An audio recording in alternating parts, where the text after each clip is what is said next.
Друзья, подписывайтесь на все мои соцсети, чтобы быть в курсе всех моих новостей. Ссылки под этим видео. Друзья, всем привет! У нас сегодня мороз, 14 градусов, выглядывает слегка солнышко. Я вышла позаниматься йогой, холодно, конечно, но зато полезно. Друзья, в этом видео мы с вами продолжим знакомиться поближе. Я поподробнее расскажу о йоге, о психологии, как я к этому пришла, почему меня так сильно это интересует. В общем, расскажу небольшой кусочек из своей жизни, небольшую такую историю, предысторию, я бы даже сказала, из которой вы поймете, чем вообще полезна йога и причем вообще здесь психология, да. Также я расскажу, как йога мне помогает в моей деревенской жизни, потому что здесь дел очень много, и нужно как-то все-таки приводить свое тело в ресурсное состояние для того, чтобы переделать кучу этих дел. Также здесь я поделюсь полезными упражнениями, практиками, так что смотрите внимательно. Сегодня у нас будет с вами вот такое вот разговорное видео под чаечек. Наливайте себе тоже чаю. В своем предыдущем видео, где я знакомлюсь с вами, я рассказывала чуть-чуть о своем образовании. Но сегодня я хочу раскрыть поподробнее эту тему, рассказать вам, как я вообще пришла к йоге, как я пришла к психологии, почему меня это так увлекает, почему мне это так интересно, и вообще, как мне это помогает в моей деревенской жизни, да. Я думаю, что это будет интересно послушать людям, которые неравнодушны к своему развитию, которые интересуются вообще, как устроен человек, как устроен этот мир. Это видео также будет интересно тем людям, которые обеспокоены своим здоровьем, как психологическим, так и физическим. Здесь я много расскажу полезностей разных всяких, вам на заметку, кстати. Итак, начну издалека, скажем так, чтобы вы понимали всю предысторию, почему меня сейчас интересует так психология, йога и так далее. Когда мне было 14 лет, я нашла у родителей старый советский журнал «Физкультура и спорт», он назывался. В этом старом советском журнале были упражнения из йоги. И, в общем, мне тогда, на тот момент, 14-летнему ребенку стало интересно, что же это за упражнения, и мне захотелось попробовать. И я стала пробовать делать эти упражнения, которые там были описаны подробно. И, в частности, мне очень понравилось упражнение асана лотоса. Это когда человек сидит, скрестив ноги под себя, да, медитативная такая поза, в которой изображаются все йоги. С тех пор у меня, кстати, идеальный лотос. И также мне понравилась шавасана. Это когда вы лежите на полу и полностью тотально расслабляетесь. Настолько сильно расслабляетесь, что расслабляется не только ваше физическое тело, но и ваша психика в том числе. Организм начинает восстанавливаться благодаря вот этому расслаблению. И, конечно же, читая литературу, изучая психику, мне потом захотелось пойти учиться на психолога, чтобы изучить себя, как я устроена, да, чтобы понять, как устроены другие люди. Мне все это было интересно. И вот так, можно сказать, появился мой интерес к психологии и йоге.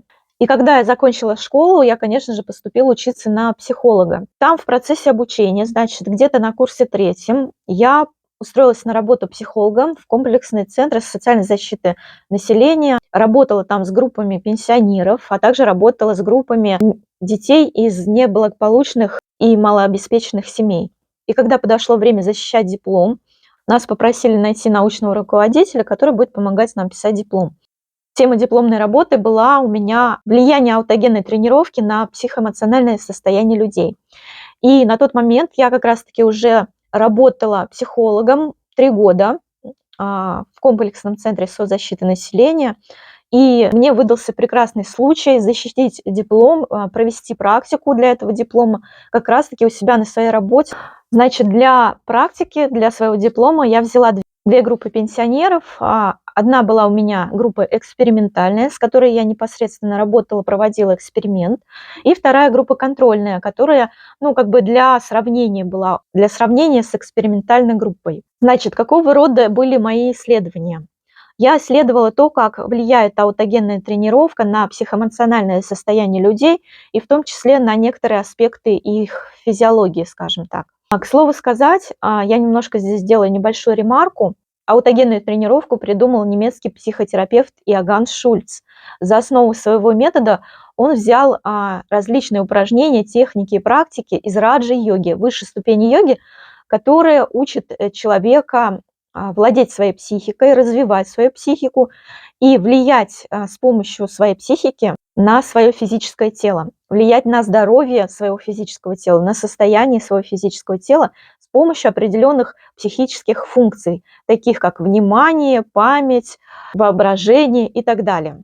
И вот я взяла вот эти вот аутогенные практики, которые изобрел немецкий психотерапевт Яган Шульц, и стала проводить эти практики для экспериментальной группы пенсионеров. Значит, до того, как я начала вот эту вот работу, я, конечно же, протестировала и экспериментальную группу, и группу контрольную, чтобы посмотреть состояние людей, какое у них психоэмоциональное состояние, я исследовала по определенным тестам. Также измерялось давление. В общем, по итогу, когда была проведена вот эта вот работа, вся группа пенсионеров, с которыми я работала, с вот этими техниками, практиками, по итогу выяснилось, что эта группа пенсионеров, ее, кстати, было видно сразу прямо издалека.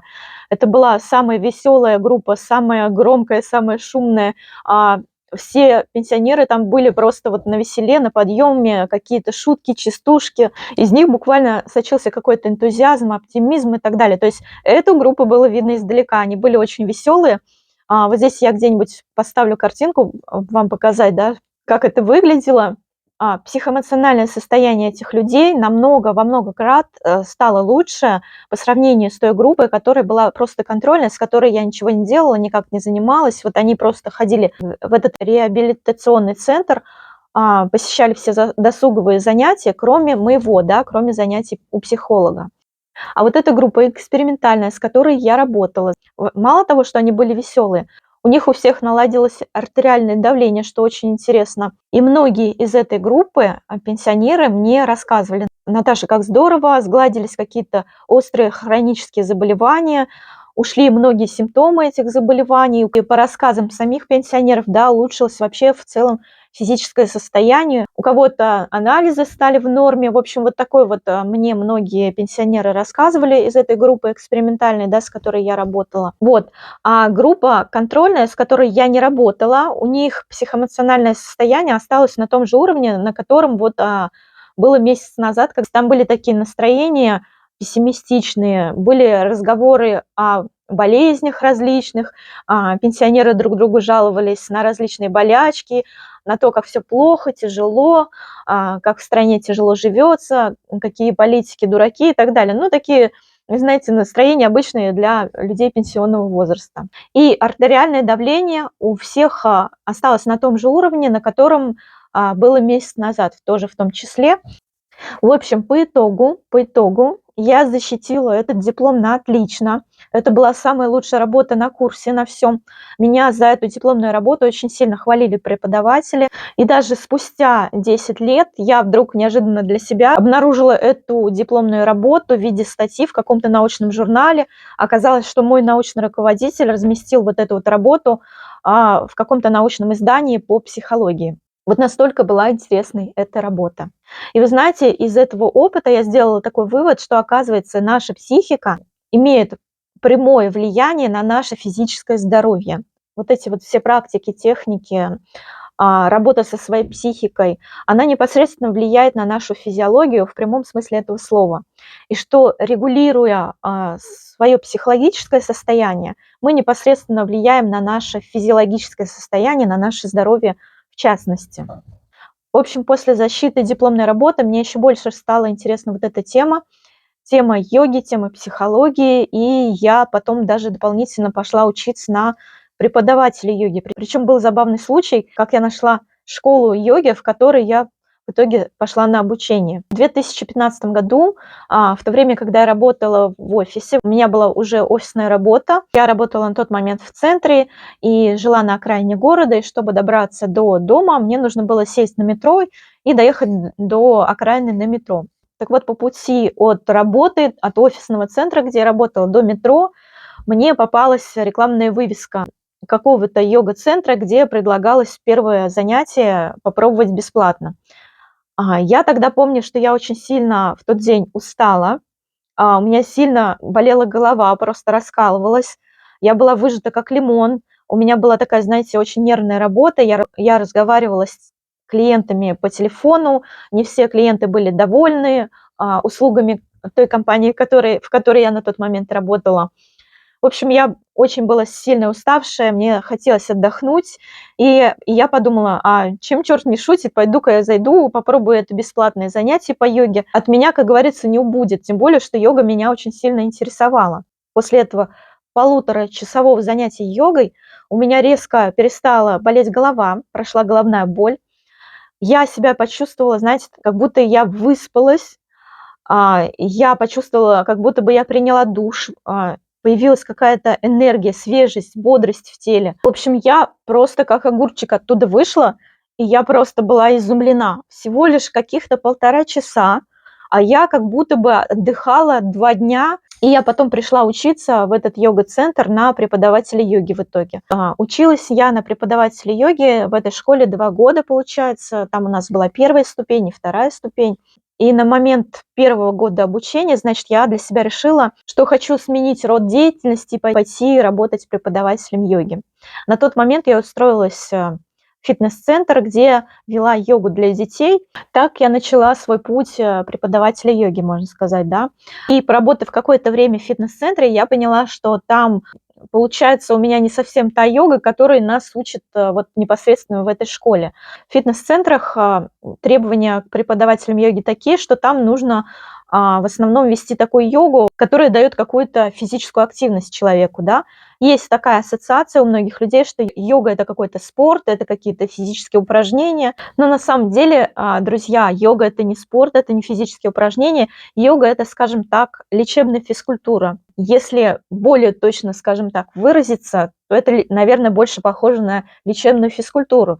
И то лечебная физкультура с элементами работы со своей психикой именно. И вот на тот момент, кстати, это был 2021 год, всех посадили на карантин, вы наверняка помните это время, да. На тот момент я подумала, а что же мне делать, я ведь только начала свой путь, и я стала вести йогу онлайн, я разместила объявление в соцсетях своих о том, что я провожу уроки по йоге в онлайн-формате, тогда, вы помните, все перешли на онлайн, и вот я вела для группы людей йогу в онлайн-формате. Мне хотелось вот именно преподавать такую йогу, которая как раз-таки дает лечебный эффект, дает какой-то оздоравливающий эффект. То есть не просто вы там качаете мышцы, растягиваете мышцы, непонятно для чего, да, а мне вот как раз-таки были интересны практики из йоги, которые дают оздоровительный и лечебный эффект, которые учат человека работать с его психикой и с помощью вот этих состояний психологических, скажем так, влиять на свою физиологию, на свое здоровье, на свое физическое тело, на свою гормональную систему, на свой иммунитет, на работу своих внутренних органов. То есть это такой комплексный, можно сказать, подход, который дает человеку некий такой, знаете, гомеостаз, да. Человек приходит в равновесие в своем развитии, в своем состоянии в целом, да, и взаимодействии с миром. В общем, в итоге, когда карантин закончился, я какое-то время еще поработала в фитнес-центре и потом уволилась оттуда и, скажем так, стала искать себя в роли преподавателя йоги, именно той йоги в классическом понимании, в котором она вообще, в принципе, существует, да, где учат человека работать с психикой, с его вниманием, где человек учится работать со своим телом, погружаться в свое тело, где он не гонится за какими-то спортивными достижениями, растяжками, накачкой мышц и так далее. Где человек непосредственно вот от упражнений, которые дает йога, получает именно оздоравливающий эффект. Вот в этом я стала развиваться, скажем так, и пыталась набирать группы людей и вести йогу удаленно. Потом случилось яркое событие в моей жизни, как вы понимаете, наступил 2023 год, когда у меня встал острый жилищный вопрос. Я продала свою долю квартиры своей сестре, да, и, значит, в 2023 году случается знаменательное событие в моей жизни. Я покупаю деревенский дом, я исполняю свою мечту и переезжаю на постоянное место жительства в деревню. Для меня это было просто невероятным событием всей моей жизни. Я очень долго об этом мечтала, очень долго к этому шла и не знала, как это сделать, но в итоге вот все как-то сложилось так благополучно, что в итоге у меня получилось это сделать, купить дом. И вы знаете, я была настолько рада и счастлива жить в соприкосновении с природой, где такая атмосфера, такое пространство, которое как раз-таки помогает погружаться в себя, свои какие-то состояния, исследовать себя, свое тело. Но, к сожалению, на тот момент я еще не учитывала, что переезд – это огромный стресс для человека, да, для любого человека. Переезд – это всегда огромный стресс. Неважно, там, переезжаете ли вы из квартиры в квартиру или из города в деревню, всегда это огромный стрессовые события. И адаптация. Это адаптация к новому месту жительства, к новому образу жизни, можно сказать. И, конечно, на тот момент, в первый год жизни здесь, я привыкала, я адаптировалась, я искала вот этот баланс и равновесие между тысячей дел, которые на меня рухнули просто, когда я сюда переехала, и своим внутренним состоянием своего здоровья. В первый год мне пришлось налаживать быт, который бы обеспечил мне хотя бы какой-то базовый комфорт, тоже отопление, чтобы у меня было в доме, за которым не нужно следить, вот не нужно топить печь, да, наладить как-то водоснабжение, электричество, сделать кое-какой-никакой ремонт, что-то сделать с участком, немножко поработать на участке, высадить огород и так далее. То есть я полностью погрузилась в адаптацию к деревенской жизни, и практически, можно сказать, из моего внимания выпало мое состояние здоровья в целом. То есть, как вы понимаете, стресс для человека – это не только психологическое что-то, да, когда он переживает какие-то внутренние противоречия, пообщавшись с каким-то человеком, испытывает какие-то негативные эмоции, но стресс также может быть и физическим. Когда вы работаете на износ, когда вы не отдыхаете полноценно, когда вы не высыпаетесь. Вот именно это со мной случилось в первый год жизни здесь. У меня был настолько сильный энтузиазм, мне хотелось как можно скорее здесь обустроиться, и я просто забила на свое состояние, там устала я, не устала, выспалась, не выспалась, я бежала, что-то делала при любой удавшейся свободной минуте, скажем так. Помимо того, что я работаю удаленно по 8 часов 5 дней в неделю, я еще здесь активно занималась бытом. У моей кошки Буси появились котята, которые требовали к себе особого внимания, особого ухода. Они по ночам не спали, не давали спать мне, я не высыпалась, я очень много работала. Зимой мне приходилось таскать в дом дрова тяжеленные, отапливать дом, печь. Я утром просыпалась в абсолютно холодном доме. В общем, это был достаточно стрессовый для меня год, конечно, который сказался на моем состоянии здоровья. По итогу, когда я более-менее так обеспечила себя каким-то базовым комфортом здесь, да, я решила все-таки заняться своим здоровьем, обратить внимание на себя, на свое состояние. Снова начала заниматься йогой, различными оздоровительными практиками.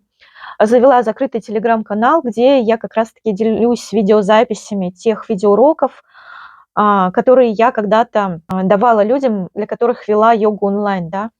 Также в этом закрытом телеграм-канале я делюсь тем, как я питаюсь, какие БАДы принимаю, какой образ жизни веду, как я работаю со своей психикой, со своим телом.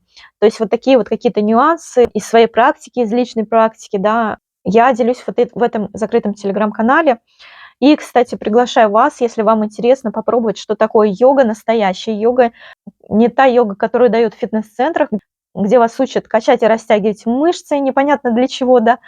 Я вас приглашаю в свой закрытый телеграм-канал, в котором я даю вот именно ту йогу, которая приводит вас в ресурсное состояние, которая дает именно оздоравливающий эффект, которая учит работать со стрессом человека, потому что стресс бывает не только психологический, но и физический. Это, конечно же, сказывается на состоянии нашего здоровья. В общем, кому интересно, напишите мне в личные сообщения. Я расскажу вам, как попасть в этот закрытый телеграм-канал. Значит, в этом видео я, скорее всего, здесь где-то вставлю кусочки из тех видеоуроков, которые находятся в моем закрытом телеграм-канале, чтобы вы попробовали, некоторые упражнения, скажем так, на себе, ощутили вот этот эффект и уже сделали для себя какие-то выводы, интересно вам это или не интересно. Вот, хочу рассказать, как мне помогает йога в моей деревенской жизни.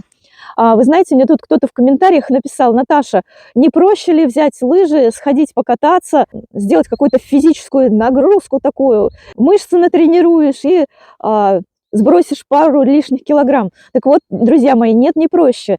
Наш организм устроен не настолько просто, он сложнее, все гораздо сложнее. Вот сейчас я поясню, да. Может быть, для мужчины это справедливо. Гормональная система и организм у мужчин немножко по-другому работает, поэтому для мужчин, может быть, физическая нагрузка, она как раз-таки помогает. И там сбросить лишний вес, накачать мышцы и так далее. Но у нас, у женщин, совершенно все по-другому устроено тело, и это нужно учитывать. Почему? Вот смотрите, если мы перегружаем свой организм физическими нагрузками, то есть у нас получается сильная усталость из-за вот этой вот физической нагрузки излишней, из-за перевозбуждения психики, в нашем теле начинает активно вырабатываться гормон стресса. В частности, начинает вырабатываться такой гормон стресса, как кортизол. А кортизол – это что? Если кортизол в избытке, и если он ничем не гасится, если в этот момент вы, например, физически упахались и пришли домой и просто рухнули, да, у вас продолжает вырабатываться кортизол, а вы не расходуете его, дальше у вас нет уже сил как-то двигаться куда-то, что-то, вы легли, все, кортизол впрыскивается в кровь, и он начинает, излишний кортизол начинает активно разрушать ваш белок. Белок в вашем теле – это что? Это наша кожа, это наши волосы, зубы и так далее. Плюс еще случается сбой в гормональной системе, сбой в работе репродуктивной системы у женщины, да, случается при избыточном кортизоле, если вы не знали. Также потом случаются опухоли при кортизоле, сбиваются биоритмы, нарушается сон. Может быть, вы замечали, если вы перед сном сильно где-то активничаете, там, где-то упахаетесь, потом приходите домой, ложитесь на кровать, вроде устали, а заснуть не можете. Почему? Потому что у вас фигачит кортизол в этот момент. Так вот, возвращаясь к комментарию моей подписчицы, которая мне порекомендовала взять лыжи и пойти куда-нибудь в поле, я не спорю, но это интересный вид спорта и, может быть, развлекательный, но в моем случае, вот в деревне, я здесь даже зимой очень сильно устаю, очень много работы, вот даже просто по дому. Я уж не говорю о лете, когда летом что-то на участке нужно делать, да. И вот вы представьте, вы просто устали невозможно как, вам предлагает кто-то отдохнуть, вот пойти и позаниматься на лыжах, да, сделать еще дополнительную нагрузку. Так вот, у вас начинает избыточный кортизол вырабатываться, сбиваются биоритмы, сбивается гормональная система вся. И знаете, еще самая неприятная для женщины вещь в том, что при избыточном кортизоле тело активно начинает запасать жиры. То есть начинается прибавка в весе. Тело думает, что оно находится в стрессе, что ему нужно скорее запасаться какими-то питательными веществами, чтобы выжить, понимаете, при избыточном кортизоле. Поэтому начинается увеличиваться вес. И вот вы знаете, есть люди, я, кстати, в том числе к таким людям отношусь, которые порой даже не отдают себе отчет, что они устали, что им нужно пойти отдохнуть банально, да, уже потом продолжить какую-то работу. Вот я сама по себе, да, я иногда настолько могу увлечься чем-то, забыть про все, что я там устала, не устала. Потом прихожу домой, ложусь на кровать, хоба, а уснуть не могу, хотя устала. Поэтому очень важно вот регулировать вот эту вот избыточную физическую нагрузку. А в деревне это очень актуально, особенно для женщин, которые живут одни, да, у них нет помощи. Ну вот в моем случае я хотя бы полагаюсь на помощь наемных мастеров. Но и то не всегда наймешь мастера, да, иногда проще самой что-то сделать или денег не хватает на наем мастеров и так далее. То есть разные ситуации в жизни бывают, да. Так вот, когда перед вами стоит выбор прополоть сейчас грядку или пойти отдохнуть все-таки, да, дать своему телу восстановить ресурс, нужно, наверное, все-таки выбрать, дать ему отдохнуть. Так вот, йога, причем здесь йога? В йоге очень много релаксационных техник как раз-таки погружения своего внимания в свое тело, которые помогают восстановить вот этот гормональный баланс, убрать вот этот излишний кортизол, помогают вырабатывать антистресс-гормоны. В йоге очень многие упражнения. И вот как раз-таки йогу я использую для этого, для того, чтобы восстановить свой ресурс, вывести себя из вот этого кортизолового состояния. Ведь стресс, он какой бывает? Он не только психологический стресс бывает, да, но и физический, чтобы вы понимали. Когда человек очень устает, и настолько, что он даже перестает адекватно оценивать состояние своего тела, устал он или не устал, да. Так вот, друзья, вот этими упражнениями и практиками из йоги, которые помогают нам привести свое тело в ресурсное состояние, я делюсь в своем закрытом телеграм-канале. Кому интересно, напишите мне в личное сообщение, я вам расскажу, как в него попасть. Друзья, в этом видео я вам дам несколько упражнений, которые помогают снять вот эту кортизоловую волну, когда вы сильно устаете, да. Попробуйте их сделать, попробуйте отследить свое состояние до того, как вы сделали это упражнение, когда устали, и после того, как вы сделали это упражнение, что изменится в вашем теле. И напишите об этом в комментариях, что у вас получилось, мне будет интересно почитать. Еще хотелось бы отметить, что при стрессе, при избыточном кортизоле у человека портится иммунитет. А иммунитет это что? Это не только когда вы устойчивы к простудным заболеваниям, но и также иммунитет, иммунные клетки очень хорошо помогают бороться с опухолевыми, раковыми клетками. И вообще в целом, когда у человека хороший иммунитет, он находится в ресурсе и здоровье его лучше. В этом видео я расскажу про растяжки. Зачем они, в принципе, нужны в йоге, да, и зачем я вообще, в принципе, их делаю. Растяжки я делаю не для того, чтобы встать в какое-то красивое па и сделать какой-то асан в йоге, да, чтобы красиво было, чтобы сесть в шпагат. Нет, я не ставлю перед собой такой цели. Больше, скажем так, я делаю растяжки для того, чтобы расслабить свое тело, чтобы его сделать наиболее пластичным, мягким. И плюс от растяжек получается бонус. Какой бонус? Дело в том, что когда при растяжках рвутся микроволокна в мышцах, да, в связках, да, они непременно рвутся, да, потому что идет растяжка, растягивание, нарастают новые клеточки, растягивается ткань, по сути, да. Когда рвутся эти микроволокна, в мозг наш поступают сигналы о боли. И мозг, чтобы перекрыть эту боль, вырабатывает гормон дофамин, серотонин. Это гормоны удовольствия, хорошего настроения. То есть это такой природный, скажем так, природный обезболивающий, которым наш организм пытается скомпенсировать определенного рода физические нагрузки. Вот. Поэтому, когда вы делаете растяжки, это является хорошей профилактикой от стрессовых ситуаций, от депрессий, от разного рода неврозов и так далее. Да? Вот для чего я делаю растяжки. По сути, я их делаю не для того, чтобы сесть в шпагат, не для того, чтобы сделать какое-то красивое па, а вот именно для этого, для чего я сейчас объяснила. Да? Итак, какого рода растяжки я делаю? Итак, я сажусь в паччиматтанасану, вытягиваю ноги перед собой. И происходит следующее. Выпрямляю колени перед собой, выпрямляю спинку, макушкой тянусь к небу. Ноги можно расставить чуть-чуть в сторону, да, носочки вовнутрь, друг с другом, да. И первое, что я делаю, я сначала разогреваю мышцы на внутренней поверхности ног, да. Идет разогрев с помощью дыхания огня. Про дыхание огня я вам уже рассказывала. Вдох, выдох носом, вдох равен выдоху. И наклоны. Выдох, наклон, вдох, подъем. Итак, разогреваемся.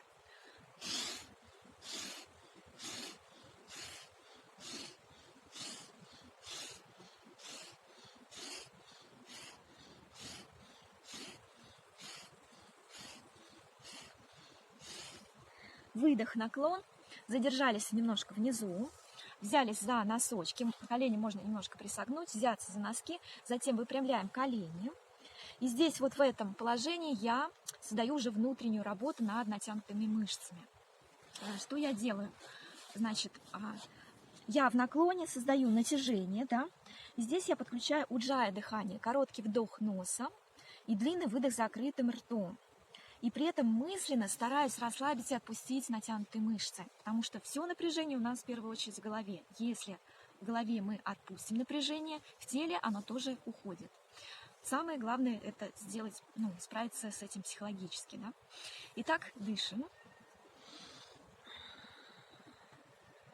Как только мы почувствуем, что напряжение спало в ногах, да, есть возможность дальше уйти глубже в эту асану, да, мы снова наклоняемся еще ниже, делаем натяжение еще одно, да, и снова создаем натяжение, да, и снова дышим. Погружаемся в мышцу, в натянутую мышцу полностью, да.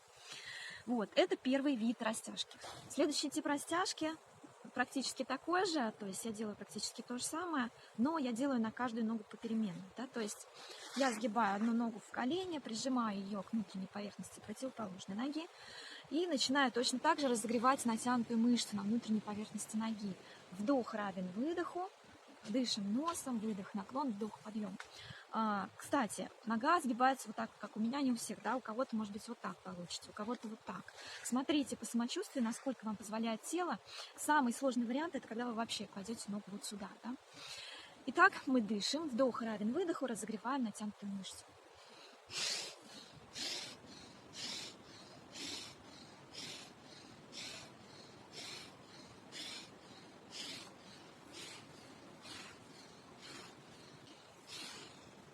И на выдохе внизу мы задерживаемся, делаем задержку, беремся снова за носочек. И снова происходит внутренняя работа над натянутой мышцей. Да? Снова мы мысленно стараемся расслабиться и отпустить натянутую мышцу. И подключаем уджай дыхание. Короткий вдох носом, длинный выдох с закрытым ртом. И снова, как только нас мышца отпускает, снова мы стараемся наклониться чуть ниже и снова дышим. Вот, пожалуй, все, друзья. Я вам вкратце здесь рассказала, как моя жизнь связана с психологией, с йогой, как я их использую в своей жизни, для чего они мне нужны, вот эти практики, техники. Если вас это заинтересовало, пишите мне в личные сообщения. Я вам подробно расскажу, как попасть в этот закрытый телеграм-канал, и вы непосредственно на себе уже попробуйте вот весь тот спектр техник оздоровительных практик, которые я попробовала на себе, которые мне принесли в свое время положительный эффект. Ну а на сегодня все. Всех благодарю вас за внимание. Увидимся с вами в следующих видео. Пока-пока. Друзья, также хочу напомнить, что у меня появилось сообщество ВКонтакте, где я делюсь новыми видео, фотографиями, а также оттуда вы будете узнавать все самые свежие новости обо мне. Поэтому проходите по ссылке под этим видео и подписывайтесь.